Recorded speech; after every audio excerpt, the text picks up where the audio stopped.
ઉના પોલીસે દીવથી ગુજરાતમાં વિદેશી દારૂની હેરાફેરીના નવા કૌભાંડનો પર્દોફાશ કર્યો છે. બુટલેગરો દ્વારા આ કિમીઓ અજમાવીને પોસ્ટ વિભાગના પાર્સલ મારફતે દારૂની હેરાફેરી કરવામાં આવતી હતી. આ મામલે પોલીસે 2 આરોપીઓની ધરપકડ કરી છે.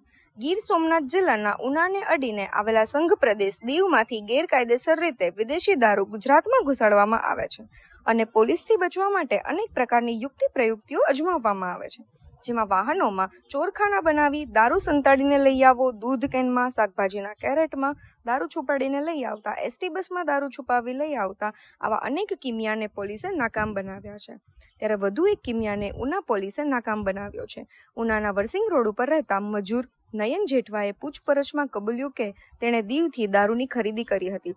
દીવ પોસ્ટ ઓફિસમાં નોકરી કરતા તેના મિત્ર મયુર બેચરભાઈ ગોહિલે આ દારૂને પોસ્ટ પાર્સલ તરીકે દીવથી ઉના મોકલ્યો હતો. પોલીસે વિદેશી દારૂ અને એક્ટિવા મોપેડ સહિત કુલ 35,517નો મુદ્દામાલ જપ્ત કર્યો છે. બંને આરોપીઓ વિરુદ્ધ પ્રોહિબિશન એક્ટની વિવિધ કલમો હેઠળ ગુનો નોંધવામાં આવ્યો છે.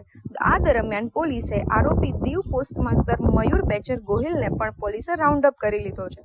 બંને યુવકની પોલીસે આગવી ઢબે પૂછપરછ ધરી અગાઉ કેટલી વાર આવી રીતે દારૂની ખેપ લગાવી છે અને કેટલો જથ્થો દીવમાંથી ગુજરાત લઈ આવ્યા છે, ઉનમાં આ દારૂનો જથ્થો કોને પહોંચાડવામાં આવતો હતો, કઈ રીતે વેચાણ કરતા હતા, આ કારસ્તાન વધુ કેટલા ઇસમોથી સંડોવણી છે, આ તમામ મુદ્દે પોલીસે આકરી પૂછપરછ હાથ ધરી છે.